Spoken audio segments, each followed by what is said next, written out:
लो भाई आ गए result. Senior deputy mayor और डिप्टी मेयर के कई दिनों से कयास लगाए जा रहे थे कि हो सकता है कि दोनों की दोनों सीटें बीजेपी की झोली के अंदर गिरे, क्योंकि 7 से 8 पार्षद जो है बीजेपी के थे। लेकिन अगर बात करूं सपोर्ट की तो लगभग 15 पार्षद जो है बीजेपी की सपोर्ट के अंदर दिखाई दे रहे थे।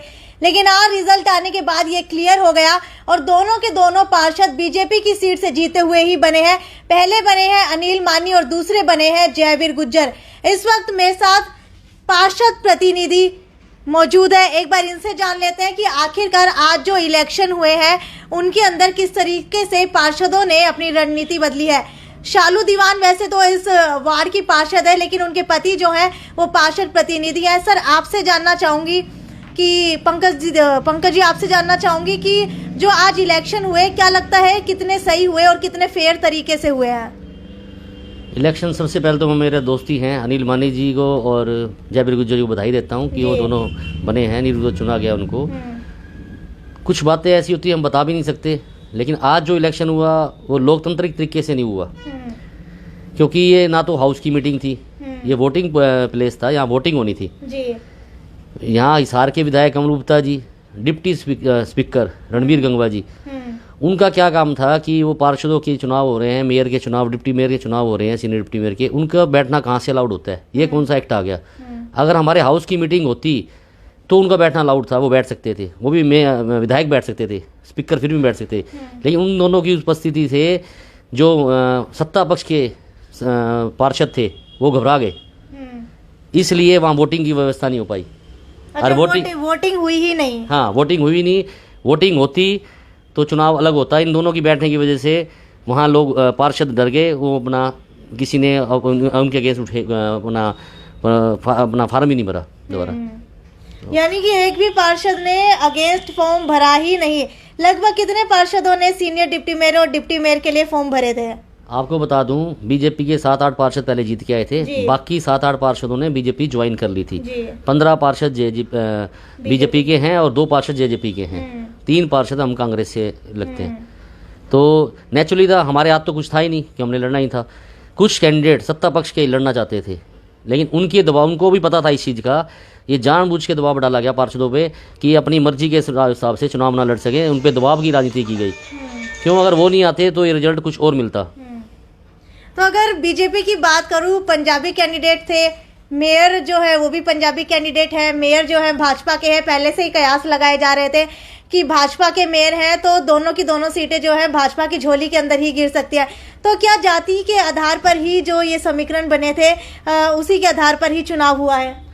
बिल्कुल, जाति के हिसाब से ही हर पॉलिटिशियन, जाति के हिसाब से ही हर चीज़ देखी जाती है कि कितनी, क्योंकि मेयर पंजाबी समाज से हैं और विधायक यहाँ के अग्रवाल समाज से हैं। नेचुरली था एक एससी और एक बीसी बनना था, लेकिन मैंने ये 2 दिन पहले ही बता दिया था, जयवीर गुज्जर से बात हुई थी कि मेरी जो सोच के हिसाब से ये 2 सीटें इन दोनों नाम से आएंगी, ये दोनों आपको मिलेंगी, और वही की वही सीटें डिक्लेयर हुई। बिल्कुल, मैंने आपको पहले ही अपडेट दी थी कि भाजपा के समीकरण ये बन रहे हैं कि 1 सीट बीसी होगी और 1 सीट जो है एससी कैंडिडेट को दी जाएगी, और वैसा ही हुआ है। नहीं, ऐसा नहीं हुआ, दोनों बीसी है। दोनों बीसी है, लेकिन सबसे बड़ी बात, जो भाजपा सेंट्रल गवर्नमेंट से लेकर स्टेट गवर्नमेंट तक, छोटे से छोटे चुनाव तक महिला आरक्षण की बात करती है। 8 महिला पार्षद होने के बावजूद भी किसी एक अपने सत्ता पक्ष से किसी को भागीदारी नहीं, महिला को पार्षद की डिप्टी मेयर या सीनियर डिप्टी मेयर के लायक नहीं समझा। ये कौन सा तरीका? वैसे तो नारा दिया जाता है कि हम महिला का सम्मान करते हैं, 50% आरक्षण देंगे, नगर परिषद में सब जगह दी भी है, उन्होंने अपना पंचायतों के अंदर भी दी है, लेकिन जब बारी आती है सीट देने की तब ये कहाँ, इनका नारा कहाँ चला जाता है? बिल्कुल, अगर 50% आरक्षण की बात की जाती है महिलाओं के लिए, तो हर एक पद के ऊपर इस तरीके से जो प्रोसीजर है वो बनाया जाना चाहिए कि वहां पर अगर 2 सीट है तो उसके अंदर 1 सीट जो है महिला को दी जानी चाहिए थी। सर आपसे जानना चाहूंगी कि विपक्ष के थे, आपने सोचा कि जो सारे के सारे पार्षद है वो तो बीजेपी के हैं, लेकिन कहीं ना कहीं आपको नहीं लगता कि आप लोगों ने कोशिश भी नहीं की? बहुत बड़ी कोशिश थी, अच्छी कोशिश थी, लेकिन जब चुनाव अगर संवैधानिक तरीके से होता ये कोशिश भी रंग लाती। क्योंकि विधायक का और डिप्टी स्पीकर का इस छोटे से इलेक्शन के अंदर बैठने का क्या होता है? कौन से एक्ट के अंदर लिखा हुआ है कि विधायक को यहाँ अलाउड है जहाँ वोटिंग होगी? जब विधायक को वोटिंग पावर ही नहीं है, हम पार्षद पति है, मैं एक्स पार्षद भी रहा हूँ, जब पार्षदों के पति को अलाउड नहीं है अंदर, तो विधायक और डिप्टी स्पीकर का क्या काम उसके अंदर? जी। डिप्टी स्पीकर तो वैसे भी अलाउड नहीं हो सकता, क्योंकि उसका अपना यहाँ कुछ है ही नहीं, अब विधानसभा के हिसाब से है वो तो। विधायक आ सकते थे, लेकिन विधायक का इसके अंदर अलाउड नहीं है। हाउस की मीटिंग में पार्षद प्रतिनिधि को भी अंदर जाना अलाउड नहीं है। हाँ, जब हमारे अलाउड नहीं है तो इनको क्यों? बिल्कुल।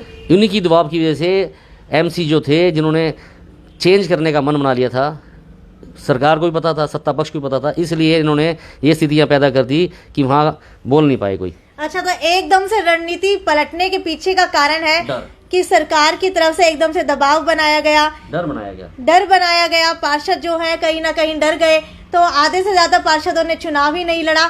एक ये चीज भी जानना चाहूंगी कि एक सीट जो है पहले कयास लगाए जा रहे थे कि जेजेपी को मिल सकती है। दुष्यंत चौटाला भी कल हिसार पहुंचे थे, तो उससे भी कयास लगाए जा रहे थे कहीं ना कहीं जो है एक सीट जेजेपी के खाते के अंदर गिर सकती है, लेकिन बाद में देखा गया कि किसी का नाम ही आगे नहीं आया। इसके पीछे का क्या कारण मानते हैं? अमित ग्रोवर जी ने मेरे से बात की थी जी, वोट के लिए बात की थी। हमने कहा था ठीक है, आपका नाम आता है, हम आपको वोट देंगे। जी। लेकिन सुबह तक तो उनका नाम था, किस परिस्थितियों में चेंज किया ये तो गठबंधन के लोग ही बता सकते हैं। भाई वैसे तो गठबंधन है इनका, हर ऊपर आगे भी इन्होंने कहा है कि हम जो भी चुनाव हो गए नगर पालिका के, नगर परिषद के, निगम के, मिल के लड़ेंगे, पंचायत के भी। जब सत्ताधारी में हिस्सेदारी की बात आ जाती है, वहाँ सत्ता पक्ष हैवी हो जाता है। अब इन दोनों के गठबंधन में अब मजबूरी इनकी ये रही कि एक पार्षद है इनके पास, हालांकि अमित ग्रोवर के पास एक पार्षद नहीं था जी। उसके पास 6-7 पार्षद उसके साथ थे, ठीक है। उसके बाद भी उसको टिकट नहीं देगी। तो इसके अंदर कहीं ना कहीं ये मानते हैं कि एक तरफ तो जहां पर बीजेपी की तरफ से कहा जाता है कि जेजेपी के साथ गठबंधन है, वहीं दूसरी तरफ जो है जेजेपी को बीजेपी हमेशा नकारती हुई नजर आती है। बिल्कुल ठीक बात है। ये तो मेरे को लगता है कि भाईचारे का गठबंधन नहीं है, ये फंसी का गठबंधन है। हाँ। कि सरकार चलानी है उसकी का गठबंधन है, और किसी तरह 5 साल हमने निकालने हैं। जनता चाहे कुछ भी करती रहे, चाहे जितने प्रतिनिधि हैं, हालांकि इच्छाएं बहुत थी, बहुत से कैंडिडेट थे बीजेपी के जो शुरू से ही दावेदार थे और लग रहा था कि वो बनेंगे, एकदम उनको इग्नोर कर दिया। जैसे दूध में से मक्खी गिर जाती है, निकाल के फेंकते हैं, ऐसे फेंक दिया, उनको साइड किनारे कर दिया। मैं बाहर खड़ा था उन पार्षदों के परिषद प्रतिनिधियों के साथ ही, उनके चेहरे देखने लायक थे, सभी उदास थे इस बारे में कि जबरदस्ती एक डिसीजन थोपा गया उनके ऊपर बिना राय का। बिल्कुल, इसका प्रारूप कहीं ना कहीं हिसार नगर निगम के छोटे से चुनाव के अंदर देखने को मिला। जैसे ही नगर निगम के चुनावों की घोषणा होनी थी, 24 नवंबर आज का दिन जब वोट पड़ने थे, उससे ही 2-4 दिन पहले, या फिर ये कहूं कि लगभग पिछले 1 हफ्ते से बीजेपी के सारे दिग्गज नेता हिसार के अंदर आते हुए दिखाई दे रहे हैं। चाहे वो जेपी दलाल की बात करूं, या फिर सांसद की बात करूं, या फिर विधायकों की बात करूं, अलग अलग जगह से सभी यहाँ पर पहुंच रहे हैं। तो इसका कितना असर आपको लगता है कि सरकार के ऊपर पड़ेगा? इस छोटे से चुनाव के अंदर क्यों सरकार अपनी सारी ताकत झोंक रही है? पब्लिक पर सरकार का क्या रुझान है ये तो पिछले इलेक्शन में आपने देख दिया था। जो 75+ का दावा कर रहे थे 35 पर आ गए। ये भी थोड़ा कांग्रेस की नीति, थोड़े में टिकट बांटने में थोड़ा गड़बड़ हो गई, वरना कांग्रेस सरकार सत्ता में आ गई थी। हाँ।